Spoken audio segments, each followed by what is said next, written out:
Hello students, today I am going to start our new chapter, chapter 3, शब्द। इस पाठ में हम पढ़ेंगे शब्द की परिभाषा और उसके प्रकार। सबसे पहले पढ़ते हैं शब्द। शब्द किसे कहते हैं? वर्णों के ऐसे समूह जिनका अर्थ सार्थक होता है, ऐसे समूहों को शब्द कहते हैं। भाषा में वर्ण के बाद सबसे छोटी इकाई शब्द होती है, अर्थात एक या एक से अधिक वर्णों के सार्थक मेल को शब्द कहते हैं। नेक्स्ट इज शब्दों का वर्गीकरण, यानी शब्दों को कितने भागों में बांटा गया है। शब्दों को 4 भागों में बांटा गया है। पहला व्युत्पत्ति यानी बनावट के आधार पर, उत्पत्ति के आधार पर, अर्थ के आधार पर तथा वाक्य के आधार पर। एक एक करके इन सब के बारे में हम समझेंगे। सबसे पहले व्युत्पत्ति के आधार पर। नंबर 1, व्युत्पत्ति यानी बनावट के आधार पर शब्द के 3 भेद है, रूढ़, यौगिक और योग रूढ़। सबसे पहले हम रूढ़ के बारे में पढ़ते हैं।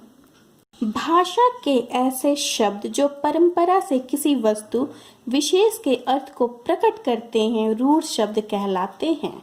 ऐसे शब्दों के खंडों का अलग कोई अर्थ नहीं होता, जैसे महल। महल का एग्जाम्पल, ये महल है यानी एक साथ लिखा हुआ है तो इसका मीनिंग है, लेकिन अगर हम इसे अलग अलग कर दे, जैसे म, ह, ल, इन तीनों को हम अलग अलग कर देंगे तो इसका कोई भी मीनिंग नहीं निकलेगा, अर्थात यह रूढ़ शब्द है। ऐसे शब्द जो साथ में मिलकर शब्द बनाते हैं, मीनिंग निकलते हैं, लेकिन जब उसे अलग खंड कर दिया जाता, अलग अलग कर दिया जाता है तो उसके कोई भी अर्थ नहीं निकलते हैं, जैसे पुस्तक, कलम, घर, रथ, घोड़ा आदि। नेक्स्ट यौगिक। एक से अधिक रूढ़ शब्दों के योग से बनने वाले शब्दों को यौगिक कहलाते हैं। रूढ़ शब्दों का योग होने के कारण इसके खंड सार्थक होते हैं, यानी एक से अधिक, 2 या 2 से अधिक रूढ़ शब्दों के मिलने से यौगिक बनते हैं। जैसे रसोई जोड़ घर, रसोई घर, ये अलग अलग इसे खंड किए, ये दोनों जो है ये रूढ़ शब्द है और इन दोनों को मिला लिए तो यहाँ हमारा क्या बन गया, यौगिक शब्द। रसोई जोड़ घर, रसोई घर, पुस्तक जोड़ आलय, पुस्तकालय, पाठ जोड़ शाला, पाठशाला। नेक्स्ट इज योग रूढ़। ऐसे शब्द जो 2 या 2 से अधिक शब्दों या शब्दांशों से बने होते हैं, परंतु अर्थ की दृष्टि से अपने सामान्य अर्थ को छोड़कर परंपरा से विशेष अर्थ को प्रकट करते हैं, योग रूढ़ कहलाते हैं। यानी जो अर्थ होता है, जो शब्द होता है, वो शब्द का मीनिंग वो परंपरा को छोड़कर, यानी उसका एक विशेष अर्थ निकल जाता है, उसे हम योग रूढ़ कहते हैं। जैसे जल जोड़ द, जलद, जल देने वाला अर्थात बादल। यानी यहाँ पे हम लोग लिखते कुछ और आए हैं और ये हमारा अलग ही अर्थ निकल जा रहा है, बादल। 10 जोड़ आनन, दशानन, 10 आनन वाला अर्थात रावण। 4 पायों वाला खाट, लंबोदर, लंबे उदर वाला गणेश, पंकज, पंख कीचड़ में जन्म लेने वाला अर्थात कमल। नेक्स्ट नंबर 2, उत्पत्ति के आधार पर शब्द के 4 भेद है, तत्सम, तद्भव, देशज और विदेशज। जैसे कि नाम से ही हम लोग को पता चल रहा है, तत्सम यानी संस्कृत शब्द, तद्भव जो संस्कृत के शब्दों को बदल दिया गया है, उसमें कुछ चेंजेस लाया गया है, उसे तद्भव कहते हैं। देशज अपनी भाषा तथा विदेशज विदेशी भाषा। आइए एक एक करके इनके बारे में भी पढ़ते हैं। सबसे पहले तत्सम। वे शब्द जो संस्कृत शब्दों के मूल रूप में ही हिंदी में प्रयुक्त होते हैं, उसे तत्सम शब्द कहते हैं।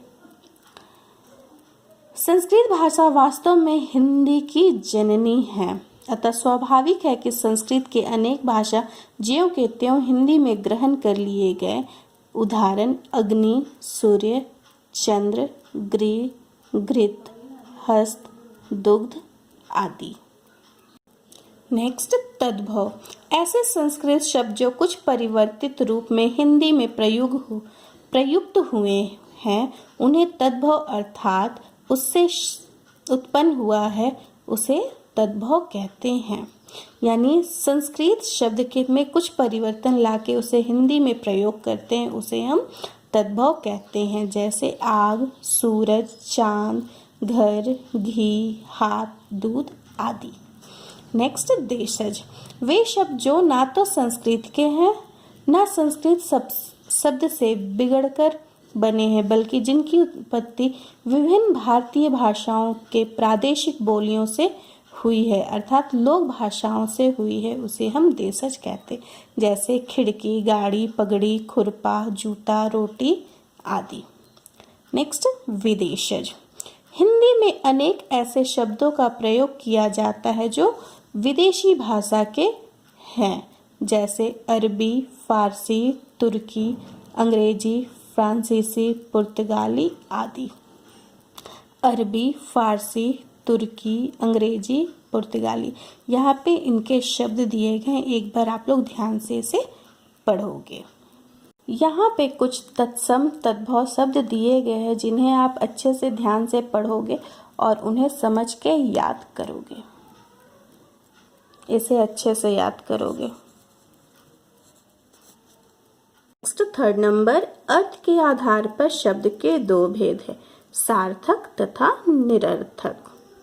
सार्थक, जो शब्द किसी निश्चित अर्थ की ओर संकेत करते हैं वे सार्थक शब्द कहलाते, अर्थात ऐसे शब्द जिसके मीनिंग निकलते हो उसे हम सार्थक शब्द कहते हैं।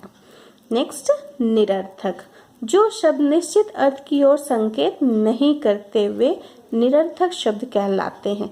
यानी निरर्थक शब्द यानी ऐसे शब्द जिनका कोई भी मीनिंग नहीं निकलता हो उसे हम निरर्थक शब्द कहते हैं। नेक्स्ट, 4 नंबर, प्रयोग के आधार पर शब्द के दो भेद हैं, विकारी और अविकारी।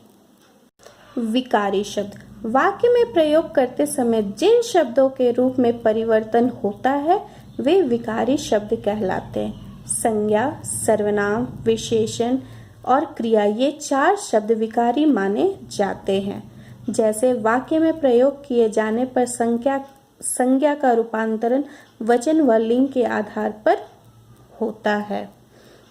जैसे एक वचन लड़की स्त्रीलिंग है तो लड़का पुल्लिंग हो जाता है, लड़की का लड़का हो जाता है। बहुवचन लड़कियों, लड़कियां, लड़के, लड़कों। यहाँ पे हम आराम से इसके चेंजेस को हम देख सकते हैं। नेक्स्ट, अविकारी शब्द, वाक्य में प्रयोग करते समय जिन शब्दों के रूप में कोई परिवर्तन नहीं होता वे अविकारी शब्द कहलाते हैं। क्रिया विशेषण, संबंध बोधक, समुच्चय बोधक, विस्मयादि बोधक शब्द अविकारी शब्द है। जैसे लड़का धीरे बोलता है, ये पुल्लिंग है। इसी तरह ये स्त्रीलिंग में क्या हो जाता है, लड़की धीरे बोलती है। यहाँ पे धीरे और यहाँ पे धीरे में कोई भी चेंजेस नहीं आया है। वैसे ही बच्चे ने थोड़ा खाया, एक वचन, और बहुवचन में क्या हो जाएगा, बच्चों ने थोड़ा खाया। यानी थोड़ा में कोई भी परिवर्तन नहीं हो रहा है। एक बार अच्छे से इस बात को पढ़ोगे, पढ़ने के बाद अभ्यास करने की कोशिश करोगे।